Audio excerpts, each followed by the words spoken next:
అందరికీ స్వాగతం. ఎప్పుడైనా ఇలా అనిపించిందా?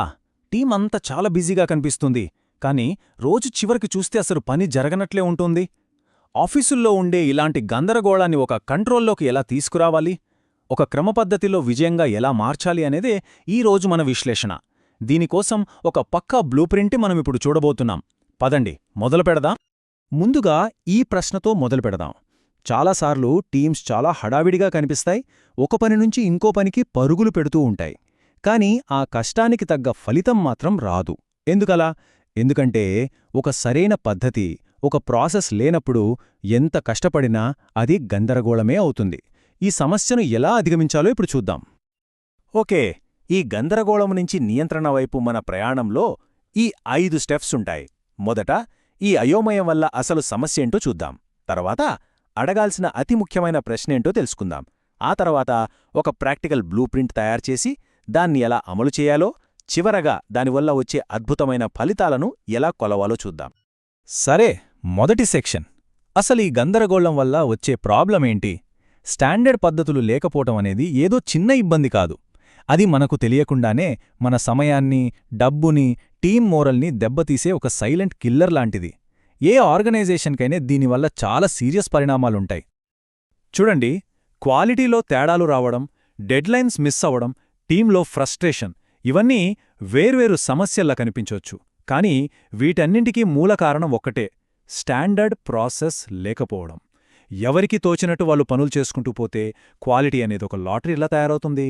డెడ్లైన్స్ దాటిపోతాయి, చేసిన పనే మళ్లీ మళ్లీ చేస్తూ టైం వేస్ట్ అవుతుంది. ఇక్కడ మనం మన ఆలోచనా విధానాన్ని మార్చుకోవాలి. ఇది ఒక రకంగా చెప్పాలంటే, ఎప్పుడు సమస్యలు వచ్చాక ఫైర్ ఇంజిన్లాగా పరిగెత్తటం కాదు, అసలు ఆ సమస్యే రాకుండా చూసుకోవటమన్నమాట.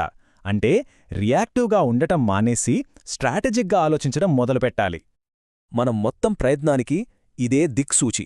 ఏ పనులను మనం ఒక పద్ధతి ప్రకారం చేస్తే మన పనితీరు మీద, మన ఎదుగుదల మీద అతిపెద్ద ప్రభావం పడుతుంది? ఈ ఒక్క ప్రశ్నకు సరియైన సమాధానం దొరికితే చాలు. ఎందుకంటే మన ఎనర్జీని ఎక్కడ పెట్టాలో, ఎక్కడ ఎక్కువ ఫలితం వస్తుందో ఇదే మనకు చూపిస్తుంది.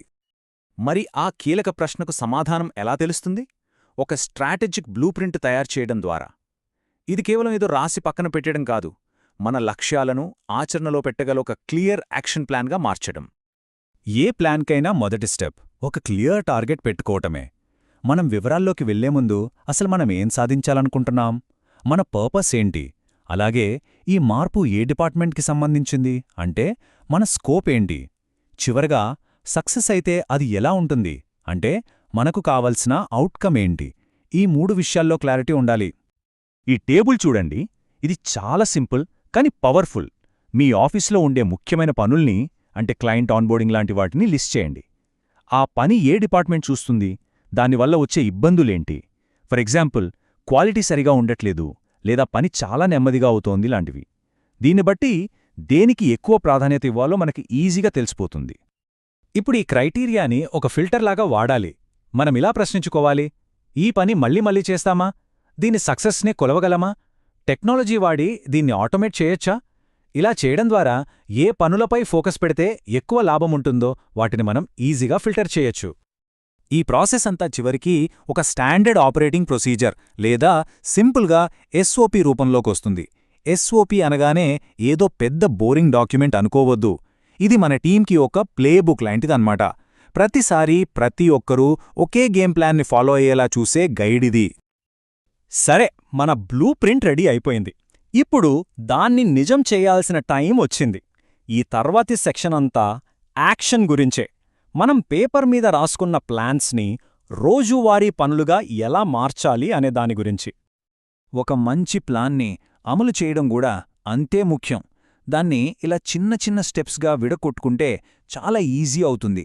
ఫస్ట్, దీనికి ఓనర్ ఎవరు రెస్పాన్సిబుల్, తర్వాత టీంలో ఎవరుంటారు, టైంలైన్ ఏంటి, ఎప్పట్లోగా పూర్తి చేయాలి, చివరగా దీనికి కావలసిన రిసోర్సెస్ అంటే మనుషులు, టూల్స్, బడ్జెట్ ఏంటి. ఈ క్లారిటీ ఉంటే పని చకచక జరిగిపోతుంది. తెలివైన వాళ్ళు ఎప్పుడు ప్రాబ్లమ్స్ రాకముందే ఆలోచిస్తారు. అందుకే మనం ప్లాన్ని అమలు చేసేటప్పుడు ఏమేం అడ్డంకులు రావచ్చో ముందే ఊహించాలి. ఉదాహరణకి టీమీ కొత్త మార్పుని ఒప్పుకోకపోవచ్చు. అలాంటప్పుడు వాళ్లతో క్లియర్గా మాట్లాడి ట్రైనింగ్ ఇవ్వాలి. ఇలా ప్రాబ్లమ్స్ పెద్దవి కాకముందే వాటికి సొల్యూషన్స్ రెడీగా ఉంచుకోవాలి. ఇక్కడ ఒక విషయం గుర్తుపెట్టుకోవాలి. ఈ స్టాండర్డైజేషన్ అనేది ఒక్కసారి చేసి వదిలేసే పని కాదు. ఇదొక నిరంతర ప్రక్రియ. మనం ఎప్పటికప్పుడు మన పనితీరును కొలుస్తూ ఉండాలి, ప్రాసెస్లను రివ్యూ చేస్తూ ఉండాలి, ఇంకా బెటర్గా ఎలా చేయొచ్చో ఫీడ్బ్యాక్ తీసుకుంటూ ఉండాలి. ఇదొక సజీవ వ్యవస్థ లాంటిది, ఎప్పుడూ మెరుగవుతూనే ఉంటుంది. ఇక ఫైనల్గా మనమందరం ఎదురుచూసే పార్ట్ రిజల్ట్స్. ఇంత కష్టపడిన తర్వాత మనం చేసిన ఈ మార్పుల వల్ల అసలు ఏం లాభం వచ్చిందో చూద్దాం. ఈ ఫలితాలు చూశాక ఈ ప్రయత్నం ఎంత విలువైనదో అర్థమవుతుంది. మొదటి ప్రధాన ఫలితం ఎఫిషియన్సీ పెరగడం. అంటే తక్కువ టైంలో తక్కువ కష్టంతో ఎక్కువ పని జరగడమన్నమాట. పనులన్నీ ఒక పద్ధతి ప్రకారం ఉన్నప్పుడు అనవసరమైన కన్ఫ్యూజన్ పోయి టైం వేస్ట్ అవ్వకుండా ఉత్పాదకత పెరుగుతుంది. రెండో పెద్ద లాభం డబ్బు, ఖర్చులు తగ్గడం. మనం ఆపే ప్రతి అనవసరమైన పని మనం సేవ్ చేసిన డబ్బే కదా. ఈ మంచి ప్రాసెస్ల వల్ల time, materials, man power waste అవడం ఆగిపోతుంది. అది నేరుగా మన లాభాలను పెంచుతుంది. ఇక చివరిగా క్వాలిటీలో ఒక అద్భుతమైన మార్పు కనిపిస్తోంది. స్టాండర్డ్ ప్రాసెస్లో ఉంటే ప్రతిసారీ ఒకేనాంటి మంచి రిజల్ట్ వస్తుంది. దీనివల్ల కస్టమర్స్కి కూడా మన ప్రాడక్ట్ మీద లేదా సర్వీస్ మీద నమ్మకం పెరుగుతుంది. మనం ఎక్కడ మొదలుపెట్టామో మళ్ళీ అక్కడికే వచ్చాం. ఈ ఒక్క ప్రశ్నతోనే ఇదంతా మొదలైంది. ఇప్పుడు ఈ ఆలోచనతో మిమ్మల్ని వదిలివేస్తున్నాను. మీ ఆఫీస్లో ఏ పనులను ఒక పద్ధతి ప్రకారం చేస్తే మీ పనితీరు మీద, మీ ఎదుగుదల మీద అతి పెద్ద ప్రభావం పడుతుంది. ఒక్క క్షణం దీని గురించి నిజంగా ఆలోచించండి. ఆ సమాధానంలోనే మీ టీం సక్సెస్కి కావాల్సిన తాళం చెవి దాగి ఉంది.